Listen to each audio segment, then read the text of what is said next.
Law and order సమస్యలు ఎవరు create చేస్తున్నారు స్వామి? నేను పోతాను, కలుస్తాను, వస్తాను. వీళ్ళకేం సంబంధము?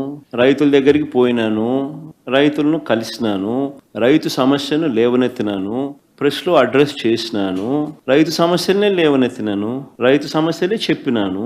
ఎవరికి ఏం తప్పు జరిగింది? ప్రతిపక్షంలో ఉన్న ప్రతిపక్ష నాయకుడిగా నేను చేయాల్సిన ధర్మం నేను చేసినాం. నా ప్రోగ్రామ్ను అడ్డుకునింది మీరు. ఎందుకు అడ్డుకున్నారు? నా ప్రోగ్రాంకి ఎంతమంది వస్తే నీకేం బాధ?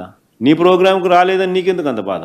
నీ మొహం చూడడానికి ఎవరు రావడం లేదు ఎందుకనంటే నువ్వు చేసిన పనులట్టుండయి. నువ్వు అందరినీ అబద్ధాలు చెప్పి అందరినీ మోసం చేసి నువ్వు అందరి ఉసురు నువ్వు పోసుకుంటా ఉండవు. కానీ మా ప్రభుత్వంలో మేము చెప్పిన మాటలనే పెట్టుకున్నాం, అందరికీ మంచి చేసినాం. కాబట్టి ప్రతి ఒక్కరిలో కూడా ప్రేమ, మా పార్టీ మీద మా మీద ప్రేమ ఎక్కువైంది. ప్రేమ ఎక్కువైనప్పుడు వాళ్ళు వస్తే తప్పే ఉంది. వాళ్ళు వచ్చినందువల్ల నీకేం బాధ? నువ్వేమైనా వాళ్ళకైనా భోజనం పెడతానావా? నువ్వేమైనా వాళ్ళని ఏమైనా చూసుకుంటున్నావా? నీకేం బాధ? మా పార్టీ వాళ్ళు, లేకపోతే నన్ను అభిమానించేవాళ్ళు, నన్ను ప్రేమించేవాళ్ళు, లేకపోతే ప్రజలతో పాటు నేను మమేకం అవుతున్నాను, వాళ్ళకు లేని బాధ నాకు లేని బాధ నీకెందుకు బాధ?